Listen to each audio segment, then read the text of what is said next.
Daredevil born again season 1 का finale आ चुका है गाइज। अगर आपने अब तक ये एपिसोड नहीं देखा है तो जाकर देखिए और कमेंट करके बताइए कि आपको ये फिनाले एपिसोड कैसा लगा। And now let's break it down. Guys, episode की शुरुआत होती है उस सीन से जिसके बारे में हमने लास्ट एपिसोड में जाना था। वेनेसा ने बुलसाई को प्रिजन और मेंटल हॉस्पिटल से बाहर निकाला था और यहाँ पर हमें पता चलता है कि क्यों किंगपिन नेटफ्लिक्स के डेयरडेविल सीजन के बाद कभी जेल नहीं गया। जैसा कि डेयरडेविल सीजन 3 में हमें दिखाया गया था कि उन्होंने FBI एजेंट राहुल रे नदीम को फंसाया, जिसके लास्ट सीजन में डेथ हो गई। उन्होंने बेसिकली उसे गिल्टी बनाकर प्रेजेंट किया, जिससे ये लगे कि वो एक करप्ट FBI एजेंट था, जो कि अल्टीमेटली एंड में मार्जिनली करप्ट था, क्योंकि किंगपिन उसे करप्ट बनने के लिए फोर्स करता है, बट एंड में उसने सही काम करने का ट्राई किया। हालांकि FBI के साथ उसके करप्शन की वजह से वेनेसा एक्सप्लेन करती है कि किंगपिन बरी हो पाया और अब बुलसाई भी यहाँ से फ्री होने वाला है। लेकिन बुलसाई अभी फुली रिलीज नहीं हुआ था, मतलब अब भी वो वापस जा सकता है, बट अब ये मैटर नहीं करता क्योंकि वेनेसा ने फॉगी एंड एक और पर्सन जिसे वो थीप कहकर बुलाती है, जिसे फॉगी रिप्रेजेंट करने वाला था, उन्हें मारने के लिए वेनेसा उसे हायर कर लेती है।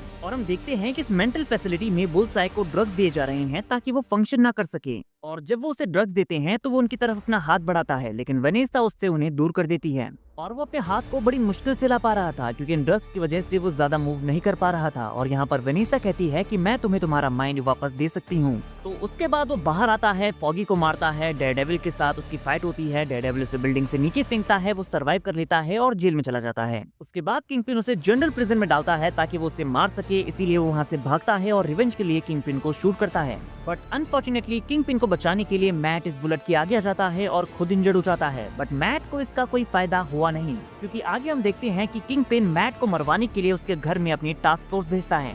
लेकिन उससे पहले मैट हॉस्पिटल में उठता है एंड हेदर एंड क्रिस्टन उसके साथ होते हैं। बट पहला नेम जो उसके मुंह से निकलता है वो था उसकी एक्स गर्लफ्रेंड का। वो कहता है कैरन, और हेदर को उसके बारे में पता है, इसीलिए वो थोड़ा सा हर्ट भी होती है। और फिर जब मैट उठता है तो वो पूछता है कि क्या किंगपिन और बुलसाई जिंदा हैं? वो कहते हैं हाँ, वो दोनों ठीक हैं। देन मैट उस केस की बात करता है जिसे फॉगी वेनेसा के अगेंस्ट लड़ने वाला था और वेनेसा ने ही फॉगी को मरवाया है। और मैट जानना चाहता है कि वो कौन सा केस था। लेकिन हेदर को ये चीज पसंद नहीं आती क्योंकि अभी अभी वो मरने से बचा है और उठते ही पहले वो सीधे उस केस के बारे में बात करता है। तो यहाँ पर मैट एंड हेदर का रिलेशनशिप टूटने वाला है क्योंकि यहाँ से वो चली जाती है और उसके बाद हम उसे किंगपिन से जॉब लेते हुए देखते हैं, जबकि मैट ने उसे वॉर्न किया था। अब मैट एंड हेदर यहाँ पर अलग हो रहे हैं, वहीं दूसरी तरफ किंगपिन एंड वेनेसा काफी क्लोज आ चुके हैं। यहाँ बुलसाई के शॉट के बाद वेनेसा किंगपिन से कहती है कि उसने फॉगी को मरवाने के लिए बुलसाई को हायर किया था और किंगपिन को ये बात ऑलरेडी पता है। इस एपिसोड में हमें ये दिखाया गया है कि किंगपिन को सिटी की हर एक खबर है। उसके जाने के बाद भी उसे पता था कि उसने ही फॉगी को मरवाया है। और यहाँ किंगपिन वेनेसा के सामने ये रिवील करता है कि वो एज अ किंगपिन वापस आ चुका है।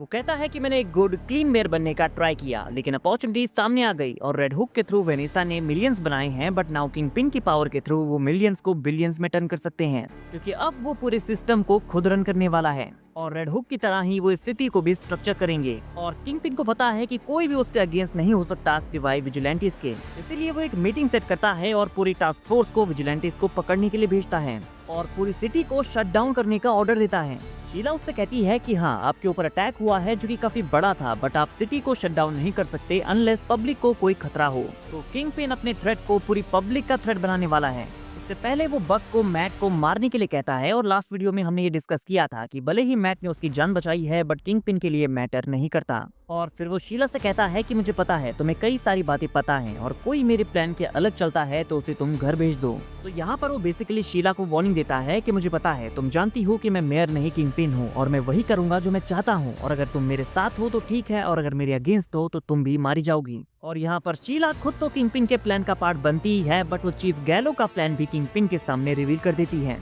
यहाँ पर वो गैलो की सारी बातों को रिकॉर्ड कर लेती है, फिर किंगपिन को सुनाती है और किंगपिन चीफ गैलो को यहाँ पर उबले हुए आलू की तरह मसल देता है। मैं यहाँ पर आपको वो पूरा सीन नहीं दिखा सकता, बट किंगपिन यहाँ पर उसके साथ कुछ ऐसा करता है। आई होप आपने देखा होगा। और शीला ऐसा करती है क्योंकि वो सर्वाइव करना चाहती है। उसे पता है कि किंगपिन के अगेंस्ट जाना उसके लिए भी डेंजरस हो सकता है। और वो ड्राइवर जो यहाँ पर गैलो को पिक करता है वो भी कहता है कि मैं सर्वाइव करना चाहता हूँ। और किंगपिन सिटी में मार्शल लॉ अनाउंस करना चाहता है। वो अपने थ्रेट को सिटी का थ्रेट बनाना चाहता है। और यहाँ पर किंगपिन पूरी सिटी की इलेक्ट्रिसिटी कट कर देता है ताकि कोई भी सिक्योरिटी कैमरा उन्हें कैप्चर ना कर सके। और दूसरी चीज, सिटी में लूटपाट और चोरी डकैती शुरू हो जाए। और एज अ रिजल्ट वो मार्शल लॉ पास कर पाए। नाउ हॉस्पिटल में बक मैट को मारने के लिए पहुंचता है, बट मैट अपनी सुपर हियरिंग से उसे सुन लेता है और वहां से एस्केप करके अपने अपार्टमेंट में चले जाता है। और यहाँ पर आते ही वो हल्की सी स्माइल देता है क्योंकि उसने सुन लिया था कि फ्रैंक कासल भी यहीं पर मौजूद है। और फ्रैंक यहाँ पर आया है क्योंकि किसी ने उससे फेवर मांगा है कि उसे मैट को बचाना है। हालांकि वो रिवील नहीं करता कि उसे किसने यहाँ पर भेजा है, बट आगे हमें पता चल जाता है कि वो कैरन पेज है। फ्रैंक मैट से कहता है कि क्या तुमने नोटिस किया कि बाहर लोगों से भरी एक वैन खड़ी है। मैट कहता है हाँ, तो उन्हें पता है कि उनके ऊपर अटैक होने वाला है। जहाँ फ्रैंक कहता है कि अगर वो ऊपर आए तो मैं उन्हें मार दूंगा, और वो उन्हें फैन बॉयज कहकर बुलाता है क्योंकि उन्होंने उसका लोगो पहना हुआ है। तो उन्हें पता है कि किंगपिन ने उन्हें मारने के लिए वहाँ पर एंटी विजिलेंटी टास्क फोर्स भेजी है। जिसके बाद मैट कहता है कि मैंने इस तरह की हेल्प नहीं मांगी थी क्योंकि मैट लोगों को मारता नहीं है, बट फ्रैंक को इससे कोई फर्क नहीं पड़ता। बट यहाँ पर मैट के डेयरडेविल सूट को पहनने से पहले फ्रैंक उससे पूछता है कि तुमने किंगपिन के लिए बुलेट क्यों ली। यहाँ शायद मैट को लगा था कि किंगपिन ने नहीं, वेनेस्टा ने फॉगी को मरवाया है, तो किंगपिन बेटर बनने का ट्राई करेगा। लेकिन अब क्योंकि उसने अपनी टास्क फोर्स मैट को मारने के लिए भेजी है, तो मैट कहता है कि पता नहीं मैंने क्यों उसे बचाया। उसके बाद Matt as a Daredevil roof window से नीचे आता है, टास्क फोर्स के साथ फाइट करना शुरू करता है और फ्रैंक कासल बिना किसी देरी के उन सबको शूट करना शुरू कर देता है। इसी बीच मैट उससे कहता है कि फ्रैंक रुको, क्योंकि वो उन सबको जान से मार रहा था, लेकिन फ्रैंक नहीं रुकता, वो सबको शूट करना जारी रखता है। तभी कोल नॉर्थ यहाँ पर फ्रैंक को शूट करता है, बट फ्रैंक क्विकली टर्न करके उसे वापस शूट करता है और फाइट यहाँ पर जारी रहती है। लेकिन तभी एजेंट नॉर्थ गन उठाकर डेयरडेविल के ऊपर शूट करता है, बट फ्रैंक चाकू उठाकर एजेंट नॉर्थ के आर्म के ऊपर थ्रो करता है और उसे वॉल पर पिन कर देता है। और यहाँ पर फ्रैंक ग्राउंड पर पड़े हुए शेल को देखता है जिसके ऊपर पनिशर का लोगो बना हुआ था। और ये कॉल बैक है उस सीन का जब मैट फ्रैंक से मिलने जाता है कि व्हाइट टाइगर को लगने वाली गोली के शेल के ऊपर उसका लोगो क्यों है। तो फ्रैंक को अब वो पर्सन मिल चुका है जिसे मैट ढूंढ रहा था, और वो था कोल नॉर्थ। और मैट को भी यहाँ पर रियलाइज हो जाता है कि उसी ने व्हाइट टाइगर को मारा है। और इसी मोमेंट में यहाँ पर नॉर्थ अपने रेडियो को उठाता है और कहता है कि फ्रैंक कासल भी यहाँ पर है। जिसके बाद फ्रैंक उसके रेडियो को उठा लेता है क्योंकि इसके बाद फ्रैंक उन सारे ही कॉप्स को ढूंढने वाला था क्योंकि वो उसके लोगों को पहनकर सिटी में क्राइम्स कर रहे थे। और यहाँ पर मैट नॉर्थ को पकड़कर उससे पूछता है कि उसने व्हाइट टाइगर को क्यों मारा, उसने हेक्टर अयाला को क्यों मारा। और उसे यहाँ पर हेक्टर के फ्लैशबैक्स आते हैं, उसे फॉगी एंड हेक्टर की याद आती है जहाँ पर वो काफी इमोशनल हो जाता है और इसी इमोशन में आकर वो एजेंट नॉर्थ को मारने वाला था। लेकिन फिर वो रुक जाता है क्योंकि उसे रियलाइज होता है कि वो लोगों को मारने में बिलीव नहीं करता। बट फ्रैंक कहता है do it raid, but Matt कहता है it's not worth it. But Frank को कोई फर्क नहीं पड़ता, वो उसे मार देता है। अब यहाँ पर वो दोनों आर्ग्यू करने लगते हैं, लेकिन तभी मैट ग्रेनेड की आवाज सुनता है और वो दोनों विंडो से जंप करते हैं। यहाँ मैट अपने ग्रैपलिंग हुक से फ्रैंक को ग्रैप करता है और वो दोनों नीचे लैंड करते हैं। और यहाँ पर रिवील होता है कि कैरन ने फ्रैंक को मैट की हेल्प के लिए भेजा था।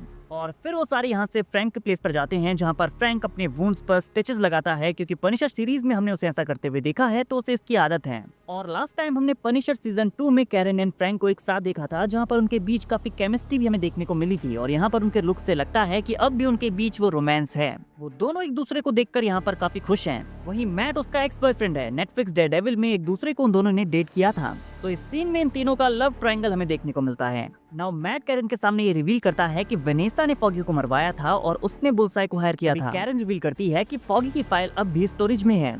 अब मैट को यहाँ इन्हें रीड करने के लिए कैरन की हेल्प चाहिए, तो वो कहता है कि क्या तुम मेरी आइज बनोगी। वो कहती है ऑफ कोर्स। बट फ्रैंक उनके साथ नहीं जाता क्योंकि उसे उन करप्ट कॉप्स को ढूंढना था जो कि उसका लोगो पहनकर उसके फैन बॉयज बनकर सिटी में घूम रहे थे। वहीं दूसरी तरफ किंगपिन का करप्शन अब किसी से छिपा नहीं है क्योंकि डेनियल एंड बक यहाँ पर न्यूयॉर्क सिटी के काउंसिल से मिलते हैं और कहते हैं कि या तो आप किंगपिन के साथ हैं या फिर नहीं।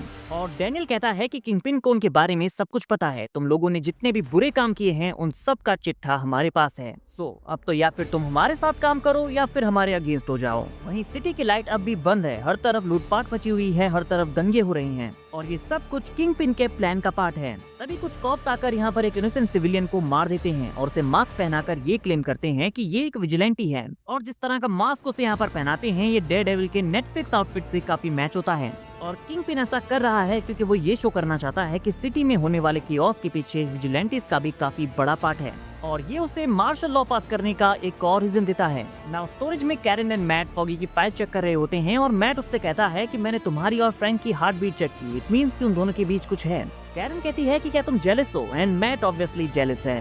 फिर वो कहती है कि जब तुमने मुझे देखा तो क्या तुमने तब मेरी हार्ट बीट चेक की। तो मैट कहता है हाँ, और उसे पता है कि कैरन उसकी परवाह करती है। इसके बाद हमें नेटफ्लिक्स डेयरडेविल सीरीज का एक कॉल बैक सीन देखने को मिलता है जब फॉगी एंड मैट कॉलेज में रूममेट्स थे, जहाँ फॉगी मैट से पूछता है कि लॉयर्स को स्पेनिश में क्या कहते हैं। मैट कहता है एवोकाडोस और फॉगी कहता है एवोकाडोस दैट लॉ। तो ये उन दोनों का एक सीक्रेट बट एक फनी जोक था।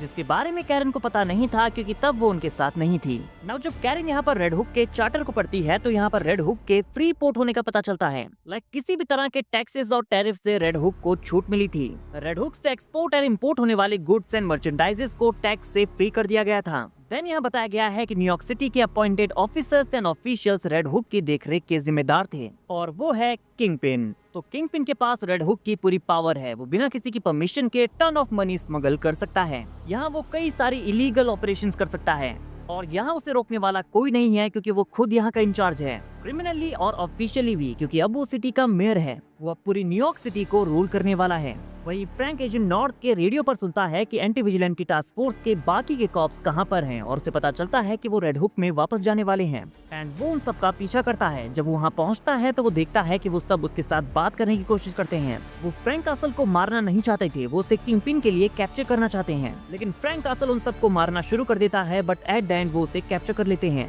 वो उसे पकड़ने के बाद उससे पूछते हैं कि वो उन्हें ज्वाइन कर सकता है क्योंकि किंगपिन के अंडर वो हर चीज लीगली कर सकता है, उसे किसी की परमिशन की जरूरत नहीं है। लेकिन शायद उन्हें ये पता नहीं है कि फ्रैंक कोई नॉर्मल किलर नहीं है। वो स्पेसिफिकली उन लोगों को मारता है जो कि क्रिमिनल्स होते हैं और अपनी वाइफ एंड 2 किड्स के डेथ के बाद जो पेन उसने झेला है वो उसे अपने वर्क को करने के लिए मोटिवेट करता है। तो फ्रैंक उन सबसे कहता है कि तुम्हें मेरे बारे में कुछ भी नहीं पता है। उन्हें लगता है कि वो लोगों को मारता है, इसीलिए वो उसे आइडलाइज करते हैं। तो वो फ्रैंक कासल के बारे में कुछ भी नहीं जानते और फ्रैंक के मना करने के बाद वो उसे एक केज में लॉक कर देते हैं। और यहाँ पर ऐसे कई सारे लोग थे जो कि विजिलेंटी बनकर सिटी को प्रोटेक्ट कर रहे थे। यहाँ पर आप स्वॉर्ड्समैन को भी देख सकते हैं। और डेयरडेविल बॉर्न अगेन सीजन 1 के एंड में डेयरडेविल को रियलाइज हो गया है कि वो किंगपिन को अकेले टेक आउट नहीं कर सकता, इसीलिए उसे एक आर्मी की जरूरत है। और एक सेकंड के लिए मुझे लगा कि वो यहाँ पर डिफेंडर्स की बात कर रहा है जो कि शायद अगले सीजन में हमें देखने को मिल जाएं। बट यहाँ पर हम देखते हैं कि डेयरडेविल जोजीज बार में उन लोगों से मिलने जाता है जो कि डेयरडेविल की साइड हैं। तो ये उनका मीटिंग प्लेस है और उसकी आर्मी में कई सारे गुड कॉप्स हैं, एजेंट किम है, चेरी है, जोजी है, जिनमें से कई सारे लोगों को ये नहीं पता है कि मैट डेयरडेविल है।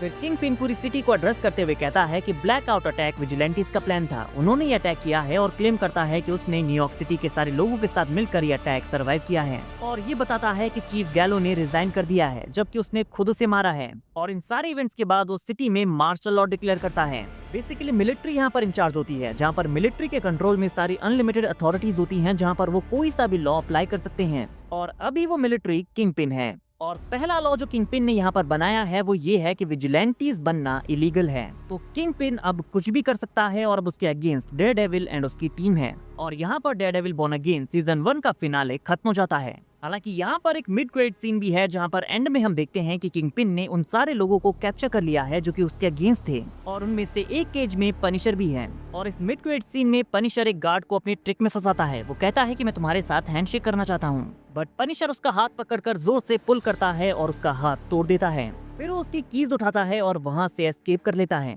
तो शायद अब नेक्स्ट सीजन में वो कैरन को कांटेक्ट करेगा और वहाँ से डेयरडेविल को ज्वाइन करेगा। एंड सीजन 2 में हम Daredevil and good cops versus Kingpin and bad cops देखेंगे। तो गाइस ये था डेयरडेविल बॉर्न अगेन सीजन 1 का फिनाले। आपको ये कैसा लगा कमेंट करके जरूर बताइए। गाइस मुझे पर्सनली ये पूरी सीरीज ही बहुत पसंद आई। हर एक एपिसोड बहुत ही ज्यादा एक्साइटिंग था और सीजन की एंडिंग को जिस स्टेज पर छोड़ा गया है वहाँ से सीजन 2 अब और भी ज्यादा इंटरेस्टिंग हो जाता है। नाउ आप इस सीरीज को 10 आउट ऑफ कितने नंबर देना चाहते हैं कमेंट करके जरूर बताइए। वीडियो अगर अच्छी लगी हो तो वीडियो को लाइक और चैनल को सब्सक्राइब करना ना भूलें, बिकॉज ऐसी अमेजिंग वीडियोस हम डेली लाते रहते हैं।